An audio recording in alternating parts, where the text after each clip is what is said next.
Now for our story. It was rather late in the evening. Peggy Douglas had come home after an evening spent with Nicholas Dorn, the young writer. Finding Aunt Mary's house dark, Peggy had gone down to the little house near the highway where Lefty Larkin lived. Lefty'd been very glad to see her. They'd talked for a little while about the past. At last, Peggy had confessed her real reason for coming down to see Lefty. She wanted to ask his advice.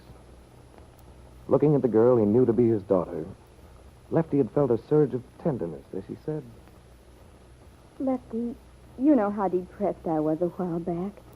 Everything went wrong. There just didn't seem to be any point to things. I sure do know. It made me feel pretty low, too. I hated to see you unhappy. I'd get to feeling better, start forgetting all the things that had happened, and then something would bring it all back.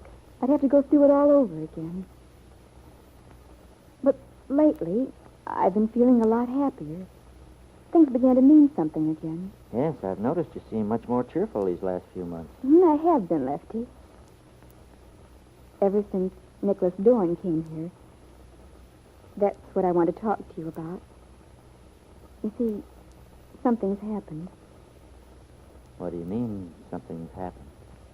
Lefty, remember when you came back from Chicago after all that terrible misunderstanding? I couldn't forget it if I wanted to. It was a low point for all of us, I guess.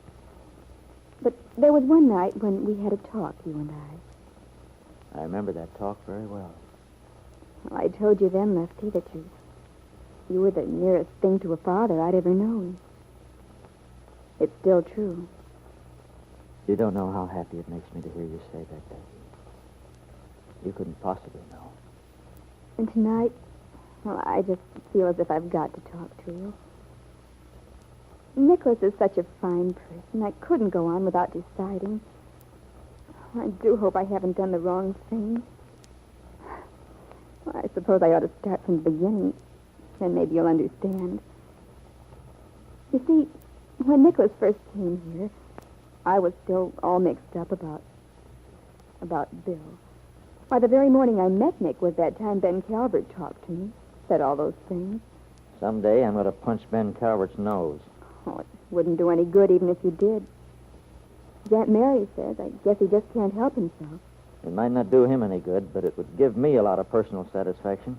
Oh, well, it doesn't matter anymore. At least I don't think it does. Anyway, what I started to tell you, at that time I felt so sensitive, so hurt. It was all I could do just to keep going.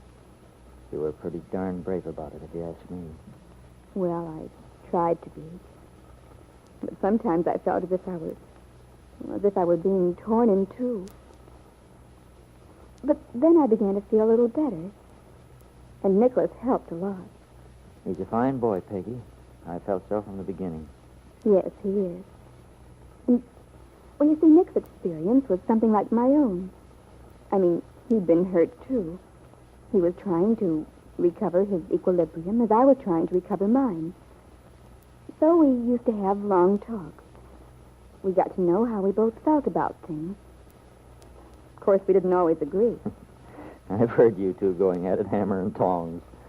But I knew it didn't mean anything. I figured you both had the same ideas, only you had different ways of expressing them, maybe. Well, I wouldn't say we had the same ideas exactly. But we understood each other's point of view. Well, any time you can reach the point of understanding, the way the other fellow looks at a thing, you're out of the woods. That's just about the most important part of getting along with people. I guess you're right. Now, look at your Aunt Mary. She can always put herself in the other person's place. Understand why they tick the way they do. That's what makes her such a wonderful person. I don't know what I'd do without her. But that's one of the things that worry me now. Somehow, this is one time that I don't entirely agree with Aunt Mary. Oh, well, don't worry about it. You'll get together sooner or later. You always do. Yes, but... Well, anyway, I'll go on. About Nicholas. We've seen a lot of each other, as you know. Had a lot of fun. And the more we talked, the more a lot of Nicholas's ideas began to make sense to me. What sort of ideas, Peggy? Oh, you know, about love and such. I think you've talked to him a couple of times. You know the sort of things he says. Oh, sure. All that stuff about just being companions, not getting sentimental. That's right. But I've never put much stock in that. I as much as told him one time I thought he was talking through his hat. You did? What did he say? Oh, he sort of flub-dubbed around, spouted a lot of philosophical jabber. But it didn't bother me.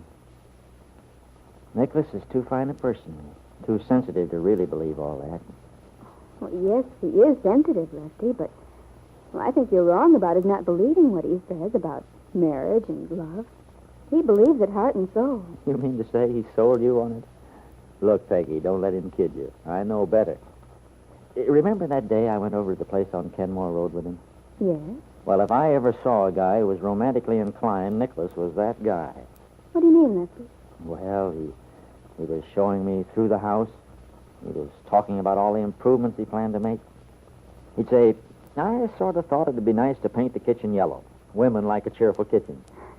And he'd look sort of foolish and glance at me quickly to see if I caught on. He didn't sound much like a confirmed bachelor to me. Oh, it's not that Nicholas believes in being a bachelor. No? Well, what makes you say that, Peggy?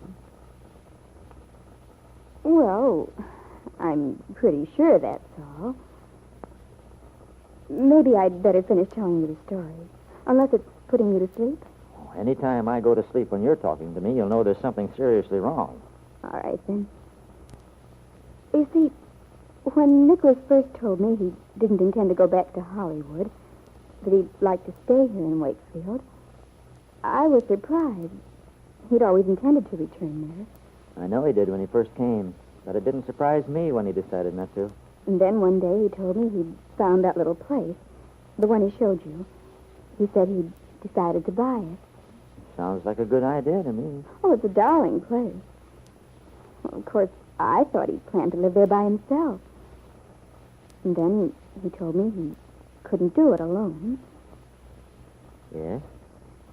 He said that he needed companionship. Someone he could talk to. Someone to pull with him. Of course he does. Any man does. You see, all this time I was trying to forget, trying to pull myself together after the miserable trouble with Bill, the way he deceived me. That's another guy. Oh, no, Lefty, don't let's talk about it. All I meant was that it wasn't easy to stop thinking about it then. But the more I talked it over with Nicholas, the more it seemed to me that perhaps he was right. Perhaps he had the answer to things after all. I'm certainly glad to hear you say that, Peggy. The thing is, well, I know I seem awfully young to you and Aunt Mary, maybe. But to myself, I feel very grown up. I mean, I realize I have to begin thinking of the future, what I'm going to do with my life. Well, the only things I know how to do have something to do with making a home. Keeping house, gardening, sewing. That's the best thing a woman can do. Make a home. That's what all the shooting's about. What you mean, Peggy, is that you're a normal, healthy girl with a natural desire for a home of her own. I think you're right, Lefty.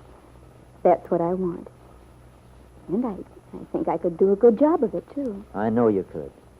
And some young fella's going to be luckier than he deserves. But that's only to be expected. Just as long as he's the right one. The right one.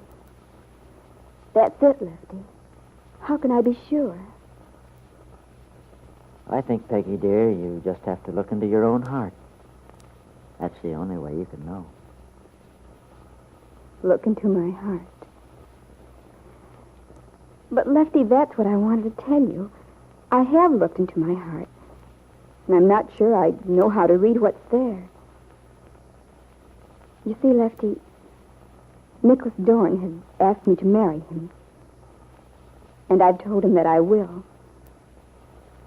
Do you think I was right, Lefty? Ever since Peggy was a little girl, Lefty had hoped that someday Peggy would come to him, just as she had now, and would speak these words. What should he tell her? Could he be sure that his own judgment was wise?